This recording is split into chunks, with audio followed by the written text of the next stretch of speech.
Alright, so picture this. I'm standing in the design bay at the Hawthorne facility, the same place we've prototyped everything from rockets to tunnel boring machines. And I'm looking at this sleek metallic frame on the platform and thinking, yeah, humans should probably be flying by now. And that's honestly where the whole idea started. Not with a committee or a market analysis or any kind of normal business logic, but with this simple feeling that gravity is negotiable if you're bold enough. And I said to the team, what if a Tesla didn't just drive but actually escape the ground? And they gave me that look, the look they give me when they know the next 6 months of their lives are going to be insane. And I told them we're doing retractable wings because if we're going to make a flying car, it can't be one of those bulky, awkward, propeller on a box things that look like a lawnmower mated with a helicopter. It has to be beautiful, aerodynamic, a creature that belongs equally in the sky and on the road. Something that when you see it, your instinctive reaction is, oh yeah, that's obviously the future. And so, we started building, sketching, arguing, refining, staying up way too late drinking questionable amounts of caffeine. And the first time we deployed the wing mechanism, the whole room just froze because it unfolded like it had been waiting years to stretch, almost alive. And I said, that's it, that's the memorable product.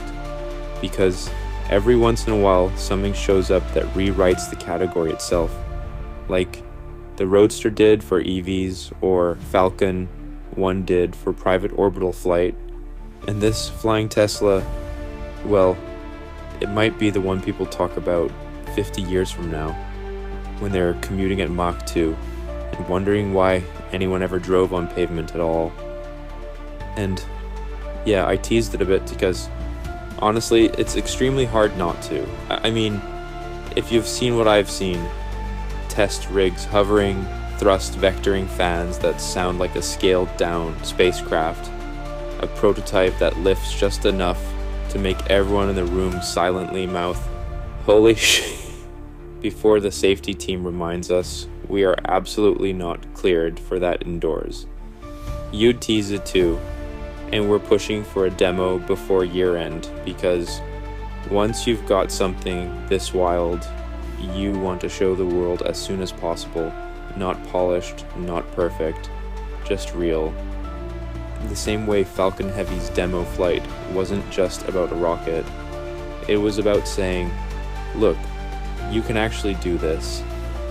And I want that moment again, that shared gasp, that sense that maybe the future isn't drifting toward us but sprinting. And I keep imagining the first time someone in a production model taps flight mode. The car checks airspace, the wings slide out, lift spools up, and suddenly they're not driving anymore, they're rising, leaving the old rules behind. And I think about the kid watching from below who sees that and decides right then to become an engineer or a pilot or someone who refuses to accept the phrase, that's impossible. And if that happens even once, then the whole project is worth it. More than worth it. Because that's the real goal. Not transportation, but inspiration. And yeah, people ask me, is it safe? Is it legal? Is it scalable? And the answers are yes, mostly, and eventually, because every frontier looks chaotic before it becomes normal. And honestly, I'm excited, like genuinely excited. The same kind of feeling I had before the first Dragon Rendezvous or the first full self-driving beta. That buzzing sense that we're about to cross another invisible line humans weren't supposed to cross yet. And when I say it might be the most memorable product ever, I'm not exaggerating. I'm thinking of a moment in the near future when someone steps out of their driveway, taps a command, and the sky becomes their highway, and they look back and think, yeah, that was the moment everything changed. And I can't wait to show you. So after we had the first semi-functional prototype hovering just enough to terrify the engineers and excite me in equal measure, the next challenge was figuring out how to make the whole thing practical, because, you know, it's one thing to build a flying machine, and it's another to build something regular humans can use without needing a pilot's license from Starfleet Academy. And I kept telling the team, look, if this thing feels complicated, we've already failed. So we started integrating the neural guidance system we've been developing quietly in the background. The same stack that can already navigate a car through city streets, except now it has to deal with a third dimension and a lot fewer polite rules. And when we piped the aerial navigation model into the test rig for the first time, it did something completely unexpected but completely brilliant. It tried to calculate the safest ascent corridor based on real-time micro weather analysis, and I thought, okay, the AI is slightly showing off, but I'll allow it, because that's exactly what we need. Something that makes flying feel like breathing, something that turns the sky into an accessible domain instead of a niche hobby. And people kept asking me, Elon, how do you even power this thing? And I just laughed, because the whole point is that a flying car shouldn't sound like a swarm of bees or guzzle jet fuel. It should hum like a Tesla, clean, smooth, borderline magical. So we developed this hybrid vertical lift electric propulsion array that spins up silently, like if a UFO had a baby with a sports car, and then we had to deal with the wings, the glorious, ridiculous, elegant wings that retract so cleanly into the chassis that some people didn't believe they were real until we showed the mechanism unfolding in slow motion. And honestly, the wings were my favorite problem, because I kept telling the designers, think Falcon, not airplane. Something that deploys with purpose, not apology. And when we nailed that, all that was left was the part nobody talks about, but everyone worries about: regulation. And that's where things get fun, because anytime you walk into a regulatory office and say, I'd like to register a flying car, they assume you're joking. And then when they realize you're not joking, you can see them cycle through the 5 stages of innovation grief. But eventually they get to acceptance. And we've been working with airspace authorities to create micro-altitude corridors for low-level personal flight, which sounds impossible until you remember we already track hundreds of thousands of drones. So adding flying Teslas is actually easier than adding flying lawnmowers, and now we're at this point where everything is converging. The engineering, the software, the safety, the physics, the sheer audacity, and I find myself wandering into the prototype bay at night just to stare at it, this machine that shouldn't exist but does, this metal bird waiting for its first real sky. And every time I look at it, I get that same flutter in my chest I had before the first Falcon 9 landing. That sense that history's leaning forward, waiting to see if we pull it off. And we will. Absolutely we will.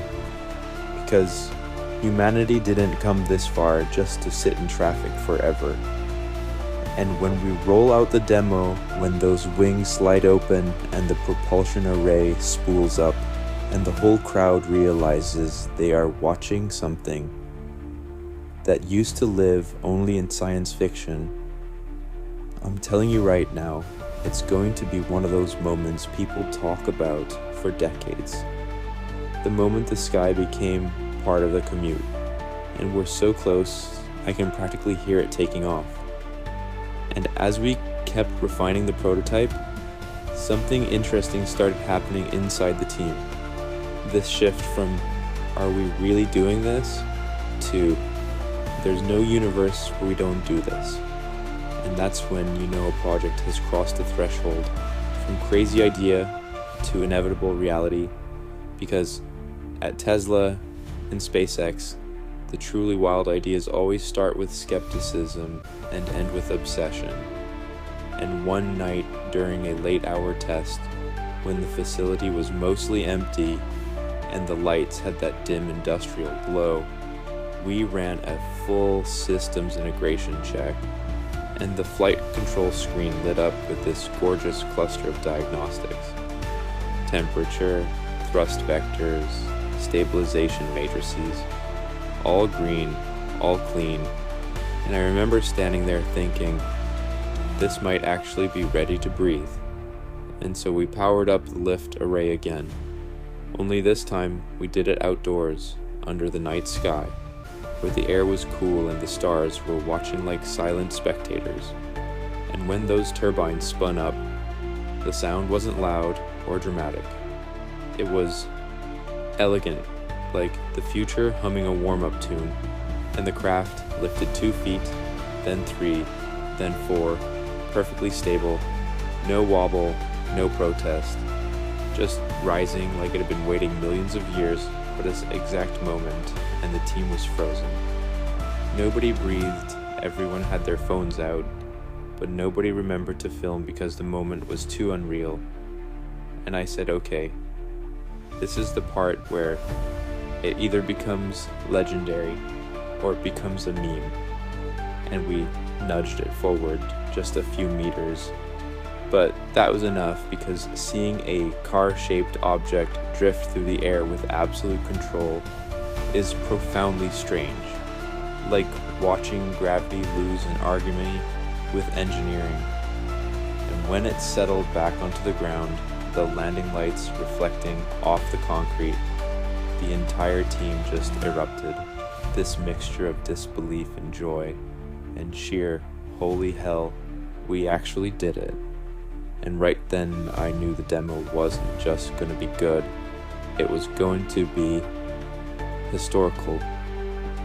Something people would remember the way they remember the first iPhone reveal, or the first powered flight. And at that moment, I also realized something else, something deeper, which is that humans have always dreamed of flying, not in giant airplanes, but personally, individually, like birds.